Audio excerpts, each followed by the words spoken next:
ఒక ముఖ్యమైన విషయం, వెళుతున్న వాళ్ళు కూడా ఆగి కాస్త వినాలి. రేపటి రోజు ఒక పవిత్రమైనటువంటి రోజు. కాంచి యతీంద్రులు నడిచే దైవం అని చెప్పబడుతున్నటువంటి సాక్షాత్ ఆదిశంకరుల దక్షిణామూర్తి యొక్క స్వరూపమైనటువంటి శ్రీ శ్రీ శ్రీ చంద్రశేఖరేంద్ర మహాసరస్వతి స్వామి వారి యొక్క ఆరాధన రేపు. దానికి సంబంధించిన కార్యక్రమాలు 4 రోజుల నుంచి కాంచీ మహాపీఠంలో జగద్గురువులు శ్రీ శ్రీ శ్రీ శంకర విజయేంద్ర సరస్వతి స్వామివారు, అదేవిధంగా శ్రీ శ్రీ శ్రీ సత్య చంద్రశేఖరేంద్ర సరస్వతి స్వామివారి యొక్క సమక్షంలో జరుగుతున్నాయి ఆరాధన కార్యక్రమాలు. అయితే ఈ సమయంలో జగద్గురువులు శ్రీ శ్రీ శ్రీ శంకర విజయేంద్ర సరస్వతి స్వామివారు ఒక ఆజ్ఞ ఇచ్చారు. ప్రతివారు రేపటి రోజున మహాభారతాంతర్గతమైనటువంటి శివసహస్రనామాన్ని పారాయణ చేయాలి అని స్వామివారి ఆదేశం. ఎందుకంటే వారి దృష్టి వేరు.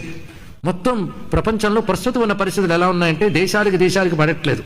తీవ్రవాద ఉగ్రవాదాలు అన్ని వైపుల నుంచి వస్తున్నాయి. వాటిని ఉపేక్షిస్తున్న వాళ్ళు ఒకవైపు ఉన్నారు. ఇలాంటి స్థితుల్లో అందరి మనసులు బాగుండాలి అంటే దీనికి పరిష్కారం శివసహస్రనామమే అని ఆ మహర్షి కల్పులు జగద్గురువులు చెప్పినటువంటి మాట. కాబట్టి మనం గురువాక్య పాలనగా అందరూ కూడా శివసహస్రం చదువుకోవాలి. మీ ఇళ్లలో మీరు పొద్దున చదువుకోండి, కానీ ఇక్కడ సభలో రేపటి రోజున ఇప్పుడు ఎంతమంది ఉన్నారో అంతమంది కూడా ప్రవచనం కంటే పూర్వమే ఇక్కడికి వచ్చినట్లయితే రేపు సాయంత్రం ముందుగా ఇక్కడ రుద్రయాగం జరుగుతుంది. ఆ రుద్రశక్తి శివశక్తిని మనం ఇక్కడ ఆవహింపజేసుకుని ఆరాధన చేసుకుంటాం.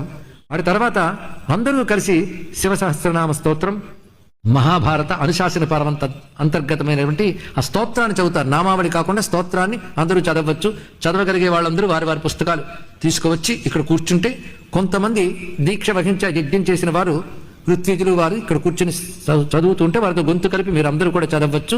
ప్రతి వ్యక్తి దీని ఫలితాన్ని పొందాలి, ప్రతి కుటుంబం పొందాలి, సమాజం పొందాలి, దేశం పొందాలి, ప్రపంచం పొందాలి.